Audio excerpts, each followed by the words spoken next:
Hello, sisters.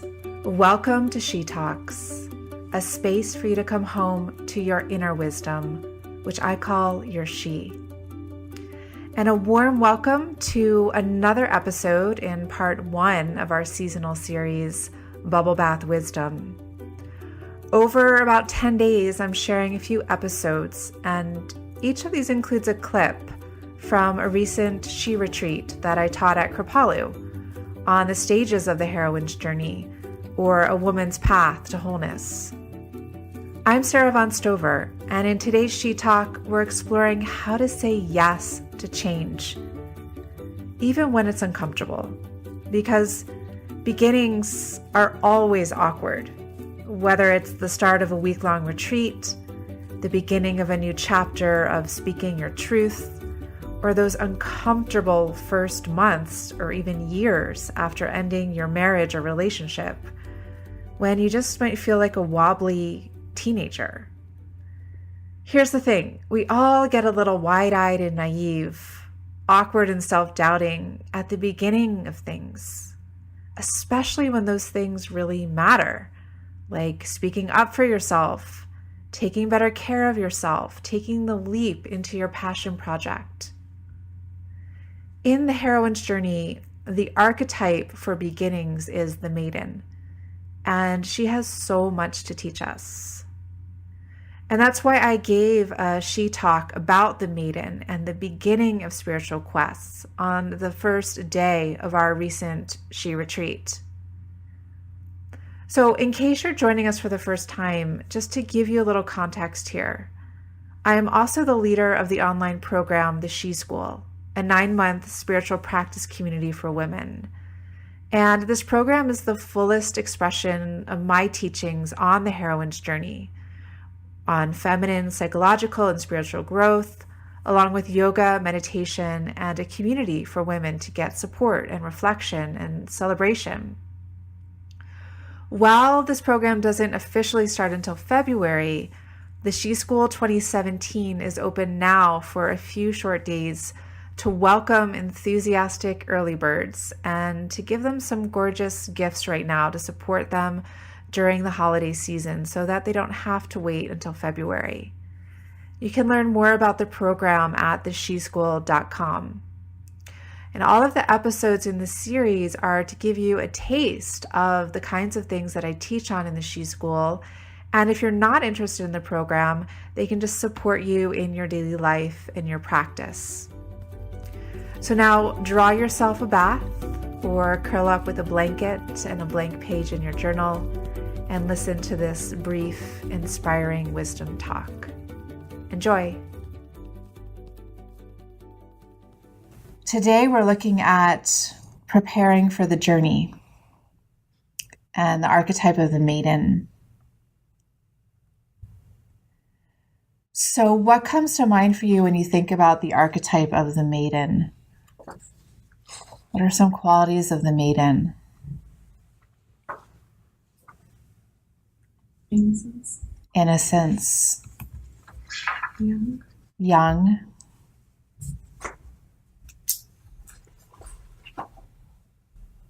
Naive.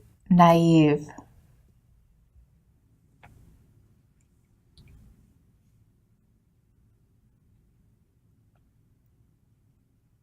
Anything else? Untouched. Untouched. So can you feel the maiden within you? Like the parts of you that are maiden, parts of you that are a little bit naive, innocent, untouched, maybe a little foolish. Like maybe you have all this wisdom, but in certain areas of your life, it's like, I'm going to ignore that. And I'm going to do this instead, even though maybe you're getting a lot of signs and signals not to do that thing. So the maiden lives in us throughout our entire lives. And when the heroine's journey comes to meet us, we are called to mature that part of ourselves. And it's just like puberty, it's not a comfortable process, right? We all had that time in puberty, that weird age where all of a sudden you grow a lot. You grow breasts. You just look really gawky and just kind of weird. And everything, like your clothes don't fit and you don't really know how to move in your body anymore, and you're getting attention from people you don't know what to do with, and maybe you get zits, and it's like, what? Everything changes, and it feels so foreign. So it's the same as adult women when we reckon with the maiden, again, when we go through these transformations, this part of us that just needs to go through that awkward growing phase in order to mature. So a few weeks ago, I was hanging out with a friend who is facing a big life change, possibly, and that is adoption. She and her partner are looking at adopting and looking at researching all the ins and outs of adoption, and there seemed to be a lot. And she was saying how even more now it's what is popular in really beautiful ways, open adoption, where you actually build a relationship with the birth mother just right from the get-go. And she was saying, I have a really busy life, and I don't know if I have space in my life right now to like have a whole relationship with a birth mother and then go through this whole process of welcoming a child. And she was really sitting in this contemplation. And she used this term to describe it that really resonated with me, that I have heard before, but I haven't heard in a long time. And she said, it's just another spiritual assignment. And I thought, yeah, spiritual assignment. And for her, that meant a certain package of questions and problems and patterns to work through that she had been familiar with throughout her whole life. Like the spiritual assignment is like this, it's kind of this koan, or this sacred riddle that we all have that we can never really escape from. And they all have similar themes and patterns, usually has to do with trust, with surrender, with opening. Like those things sound familiar. They sound really beautiful and admirable, but we know that they're really hard. And that no matter how many times we do it, or how many times we hear about it or practice it or study it, like it doesn't ever get easier. Surrender, letting go, never gets easier. So she was sitting in her spiritual assignment. And when she was saying that, it reflected to me like, oh yeah, like feeling what my spiritual assignment is right now, and how that's a reverberation, even an intensification of how spiritual assignments have been delivered to me over the course of my life. So when the heroine's journey presents itself at our doorstep, this package full of all sorts of unsavory bits and pieces to help us grow, it's a spiritual assignment. It's like, here, your life, it's time for your life to change. And you can be the maiden. You can pull the wool over your eyes. You can ignore the package. You can give it to the neighbor. You can throw it in recycling. You can hide it in the closet. You cannot open it. But that package is going to keep being delivered.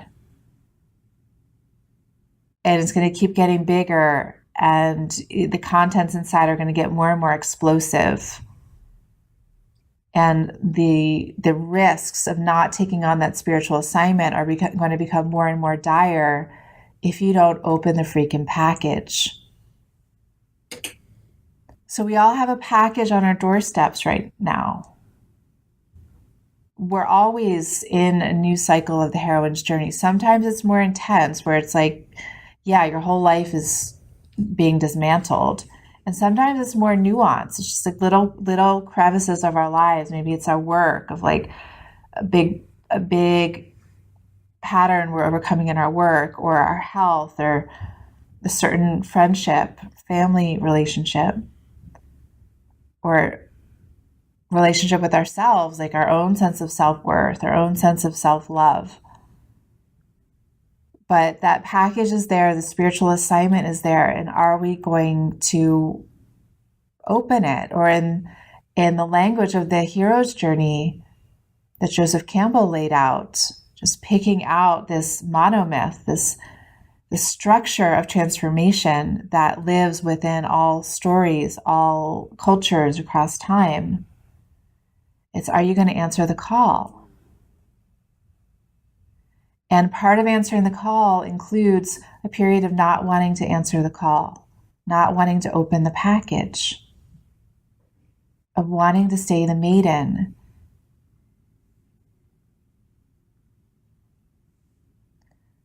So as we shift the lens away from the hero's journey to the heroine's journey, we have to also see this from a feminine perspective of the strength that it takes for us as women to grow up and to look life in the eye and to tell the truth to ourselves.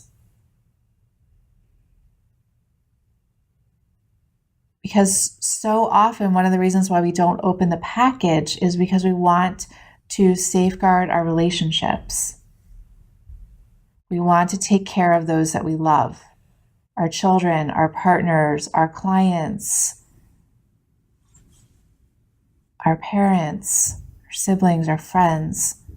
And if we open the package, that's going to rock the boat. It might jeopardize some of those relationships. It might mean that we need to change our orientation to them. It might mean that we need to let go of some of them entirely.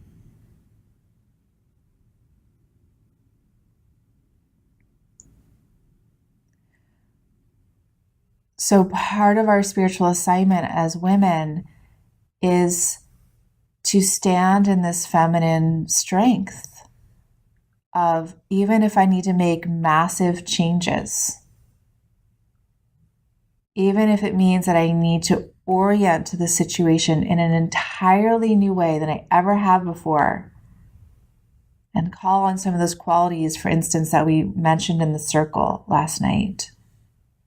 These qualities of the feminine, maybe that we feel estranged from. Do you remember the word that you voiced last night? So that's probably, that's like I was saying last night, that's a touchstone for you. I know, remember the word that I shared was brave. And that word is deeply associated with your spiritual assignment at this time in your life.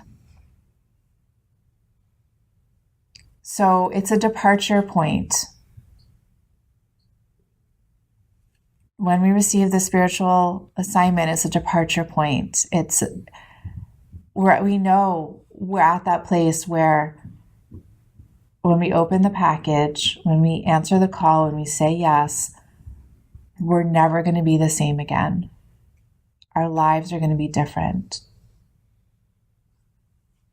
And that's why we want to stay naive. Because we don't want to change. We don't want our lives to be different, even if we don't like how things are.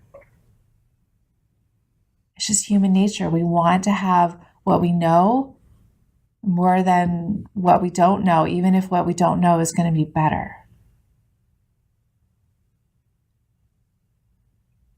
So how can we find that part of ourselves that is willing to take the risk, that is willing to take the leap? So we don't stay stuck. We don't stay stuck in that pattern that makes us miserable. That relationship that is sucking the life out of us, the job that is zapping our life force. So we can tap into what is within us, already within us, the treasures that are already within us that we need to grow, to evolve.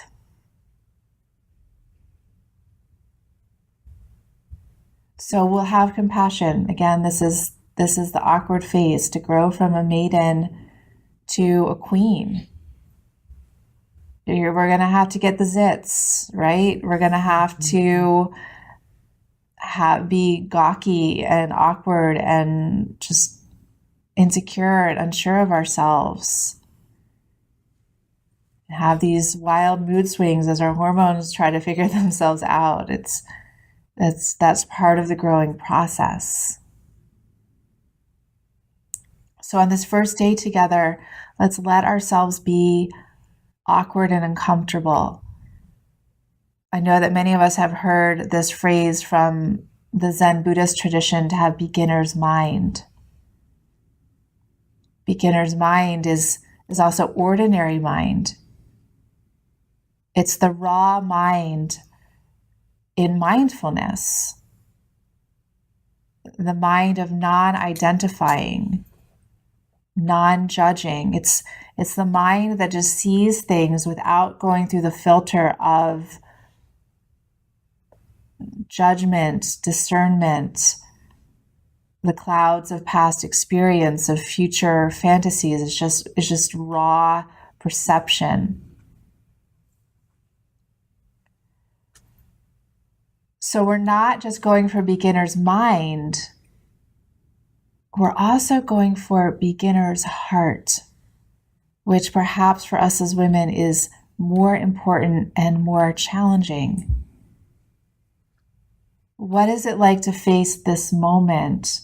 What is it like to face the precipice of preparing for the journey, of accepting your spiritual assignment with a beginner's heart, a heart that has never been broken, a heart that doesn't need to be guarded and protected?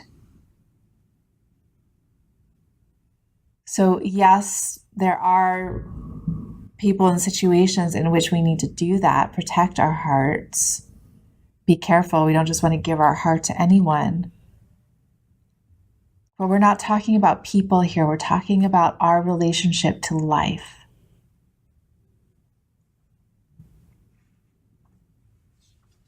And choosing an orientation that life is on our side, that life wants the best for us, that life wants for us what we want for us, that life has our back, that life wants us to be healthy, happy, and whole.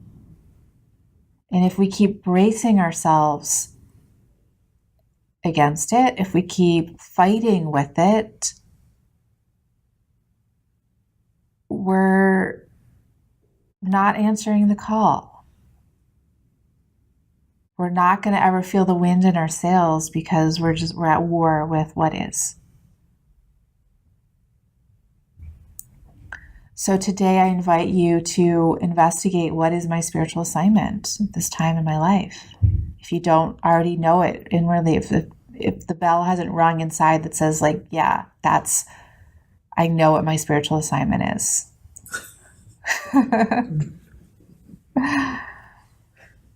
Give some thought to it. Let it crystallize today. Move through the day, beginner's mind, beginner's heart. What is it like to go for your nature walk this afternoon with beginner's mind, beginner's heart? What is it like to do a yoga practice? Beginner's mind, beginner's heart.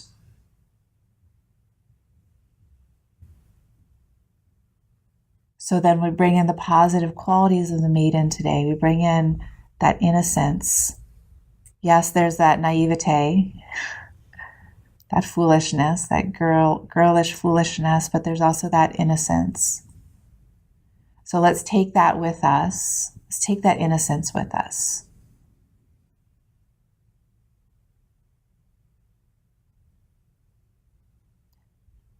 So we're leaving our normal lives.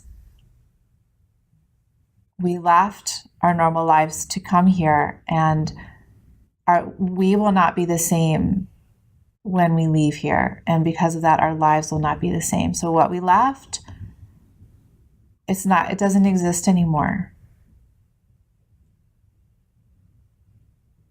who we were when we entered the gates last night, she doesn't exist anymore. She's in a molten chrysalis phase of transformation, the first day of it. That doesn't mean it needs to be an intense, like, blow you apart transformation. It can be really subtle and really sweet, but we're in that transformation now. So let's let go into it. Let's practice in a way where less is more.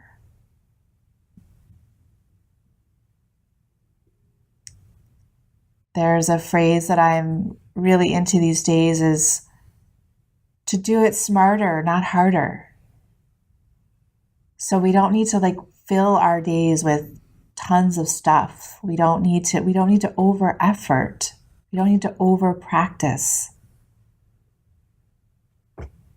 There can be a spaciousness, there can be a lusciousness, there can be an enjoyment to the process. It can be easy. We can let it be easy, right? So yes, it's scary, but it doesn't mean it needs to really be that hard. There are hard aspects to changing, for sure. But let's create as much ease within that as we can. Let's not add more fire to the fire when it's not necessary. If some of the themes I touched upon in today's talk resonate with you, and if you'd like to get some fiercely loving support and skillful mentorship as you embark on a new year and potentially even a new chapter of your life, I invite you to explore the She School. In the 2016 program, we had 110 women from 17 different countries join our sisterhood. And over the years, we've had over 1,500 women graduate from our programs. Oftentimes, women return year after year, recognizing that this really is a path of lifelong learning with continual new beginnings that need our attention and that need a lot of support. So speaking of the She School, it's open for early registration right now, but only for one more week. Since it's an annual program, we only open up registration once a year, like right now. By joining us, you'll have a global support network of like-hearted women, bi-monthly video She yoga and meditation classes with me, monthly group mentoring calls, and so much more. You can head over to thesheschool.com to learn more about this year's program. I hope today's talk inspires you to more fully face whatever your current spiritual assignment is with a beginner's heart. And until next time, when I see you in a few days, I send you my heartfelt support. Thank you so much for being part of our sisterhood.